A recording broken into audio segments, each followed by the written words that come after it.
we come back to you on that one. We think they agreed with our case. Yeah. Otherwise, it would have been identified as a policy shift. Is that correct? So, We have to as come I back. read it, the IHP recommend they be removed from the schedule. I think it would We be have to better come that back. we come Okay, back, come back to Councillor. I'm sure that we can come back post this. So we can't do those motions until we... Look, I'm not sure that we're going to hold it up for a long period of time, because of course we're going to pass off the balance of this. This motion sits with a wrap motion and behind it. So, Councillor Chris, is it that critical that we wait for all of that information? Yep, look, I'm very conversant with these trees. Councillor Chris, I would have thought that perhaps if you were, you could have asked this question before. Look, sometimes things slip, and I've been pretty thorough I know. prior to this. None of us are perfect. I am aware that the limbs of the trees that were at the cause of risking damage to the historic building have since been removed, and therefore the risk has already been alleviated. Right. John is going to have a go at satisfying we've you. just had an answer there. So there were 5 trees on the property in the notified plan. The panel has recommended that all of the trees are removed, and the recommendation, the resolution just passed before in relation to the 18 to be put back in. 3 of those, the 18, were the Minnehaha ones that, in our case, council argued should be retained. So it's in amongst that. Panel said all 5 removed. 3 of the 18 to put back in are on the Minnehaha property. So tree 1 and 2, as on page 11 under that topic, are trees 1 and 2 within that number that are being put back in? That may be something that we have to double check. I know we're doing, Mr. Mayor, you can see I'm scratching my ear, you're scratching yours, but you pass a wrap-up motion and you lose something off the schedule. 3 trees at Minnehaha have been returned. I suspect there's a strong possibility that they're around 8 Minnehaha. Because Minnehaha is only about 8 houses long. Yeah, I suspect it's my cousin Ian Ferguson's old house. And I'm not going to guess it. I need the evidence. So from reading the panel's recommendations, they've agreed with the council's position that tree 1 and tree 2 should be removed. So the 3 that the council is recommending to, or that staff are recommending to reject and put back in, are among the 18 up on the screen there. So trees 1 and 2 were proposed to be removed because they posed a risk to the structure of the historic building, and the limbs have now been removed. That was not the evidence at the time, but it's happened since. So they were only removed for one reason, that they posed a threat to the dairy. The threat has been removed because the limbs have been pruned. So, Councillor Darby, I think this fits into a situation, it's very similar to, though it doesn't sound like it, Three Kings, is that the evidence before the hearings panel in the council's case was that those 2 trees should be removed. You're bringing additional evidence to a discussion which was not available before the hearings panel. So, and my understanding is that council officers still believe that 1 and 2 should be removed, which is why they are not recommending you reject the removal of those 2 trees. It's the other 3 trees on the site that they are concerned have fallen off, and they're one of the 18 that we have identified in the second thing. But I don't think you can bring to the table I take the point. information that has not been before the panel. I knew there was a logical answer to all this. Right, thank you. And then we've got Councillor Lee and then Councillor just a question, Chris Fletcher. Mr. Mayor. In terms of arboricultural best practice,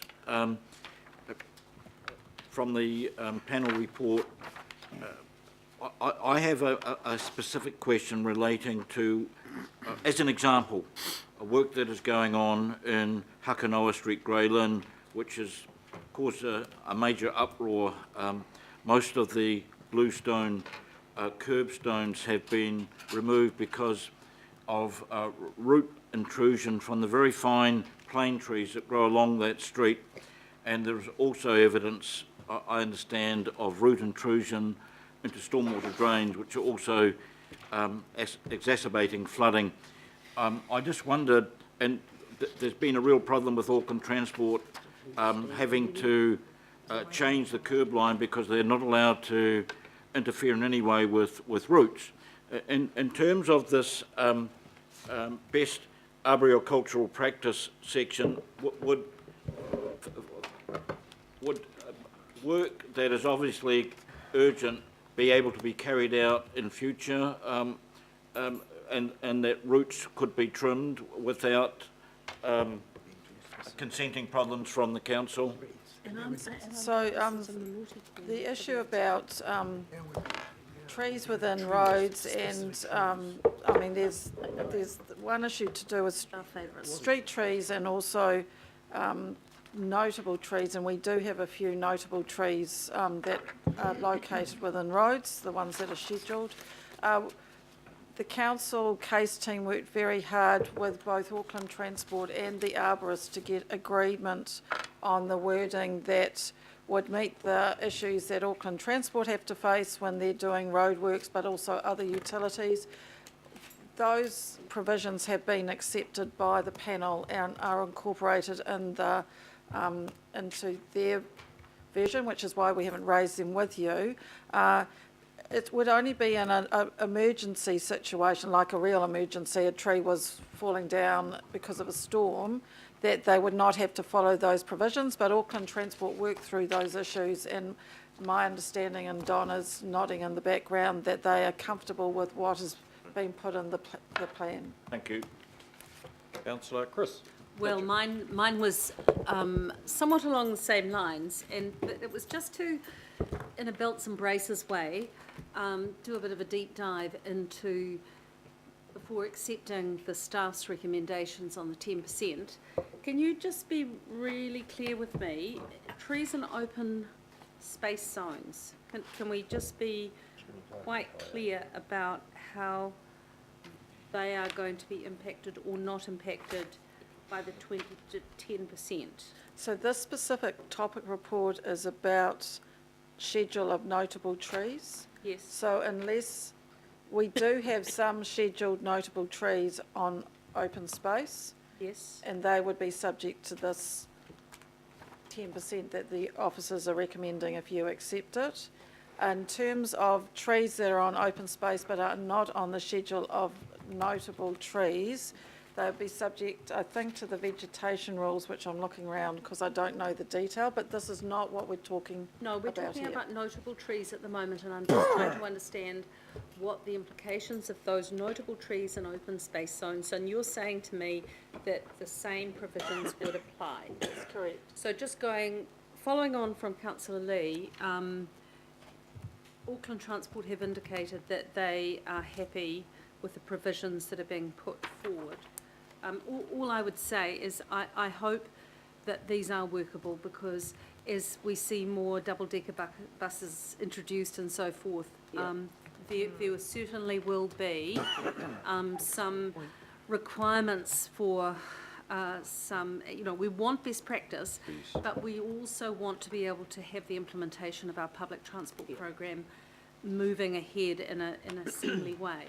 So, Except that the trees that are scheduled as notable trees on streets are we'll on. still have to go that through. We'll still have to go through this. There's not that many, but we are talking about places like Franklin Road, the Simon Street, and I'm going to say oaks, but they're probably not oaks, but the plane trees up Simon Street, they have been scheduled trees for a very long time, and Auckland Transport are well aware of where the scheduled trees are, and they've accepted this approach. That's fine. I just remember a lot of delays with some pūhurakawas outside Motet. But thank you. Right, anyone else? Councillor Mike again. I've been dealing with correspondence from a complainant from the North Shore who finally came to me regarding his concerns about, I believe they were scheduled trees that were cut down, but were able to be protected, if I got the story right, because their position was not recorded. Do we have the coordinates of these scheduled trees so that there's no doubt or confusion? This has been going on for some time, but every now and then I get copies sent to me, and it relates to, I think, a lack of data about the location of protected trees, and I would have thought they could be GPSed and then there was no problem. So we do not have a GPS position for every scheduled notable tree across Auckland. I mean, there's thousands of them, and sometimes they're groups of trees rather than individual trees. We have tried very hard in the unitary plan to make sure we've identified the correct site that they're on, because that's always a challenge with trees in terms of where their root and trunk is as opposed to their canopy. But no, we don't GPS them all at the moment. Would that not be sensible to prevent any further confusion or litigation in the future, that we, sort of like scheduled buildings, isn't it? It'd be useful to have that data, and all you have to do is click it. It's something that no doubt the planning team can look at in the future. There would be a cost associated with it, because some of our scheduled trees are in quite difficult locations, but it's certainly something they could look at and understand the cost of doing. Thank you. Right, anyone else? Councillor Wayne, welcome back. I trust that you got yourself nominated. Well, that was much earlier. Well, that was- then you've been doing something else was just one equally as exciting. He's been nominating others. Yeah. We're all. Anyhow, it's good for you to be back here with us, Councillor Wayne. He's been putting signs up around Okura Estuary, I think. Yeah. Hoardings. All right. Right. This is trees, Councillor Wayne. Where you Always good to have encouragement. going? Excellent, but- I'm sure it is. But focusing on the matter of trees, which are something that's particularly dear to me, Your first girlfriend. it's of real concern that we see the panel supporting trimming 20% of live trees growth, and in this case, we're looking at notable trees, and increasingly, notable trees are going to be some of the trees that we're going to have left, because many of the other trees are going to go. 20% of a... Just read it, Councillor. Conflict of interest. Sure, I know that. I'm in late So, and not know what we're talking about. so I'm certainly supportive of 10%. Good, excellent. That's what we're pleased to hear. Of the 20% Yeah. trimming. Oh, 20%, yes. Nothing like coming into the discussion halfway through and completely understanding exactly where we are. And even 10%. Yeah, that's Just right. as well he's got And even Nancy 10. Reagan on his shoulder. And on that extraordinarily informed note, I will put the recommendations. All those in favour say aye. Aye. Okay. Neil, put the wrap up. I'll move that. Seconder, please. Councillor John Walker. All those in favour say aye. Aye. Against passed. Contaminated land. Topic 038. Okay, 3 issues, technical issues to address. The first one... I'll just find the correct page. So this is an unusual one. Accidental discovery is a term applied to both accidentally discovering contaminated land, but also accidentally discovering archaeology. And so somewhere in the mix, and through the panel's redrafting, from our perspective as officers, we have a concern that they've mixed up the two in one respect, and that is if contaminated land is discovered, the accidental discovery protocols in relation to iwi, mana whenua and the Heritage New Zealand kick in under the panel's recommended provisions. So it is a technical change, but in order to address it, it is something that we're recommending rejecting to clarify that where contaminated land is accidentally discovered when you're excavating a site, the Heritage New Zealand and the protocols around mana whenua would not apply. So we have alternative provisions So to we've got address that? I think we've actually already got a mover. We've got 2 lots of movers so far. Oh, no, that's right. So councillor Kath and councillor Linda are the movers and the seconders. For all 3? Yep. Yep, move that. Any other discussion? Move that. All those in favour say aye. Aye. Against? Passed. And for the wrap-up, same ones? I'll move it. Seconder? Councillor Wayne. Will you second this with me? Yes. Excellent, thank you. Move that. All those in favour say aye. Aye. Those against? Passed. Move on now to 039, hazardous substances. Just one issue here.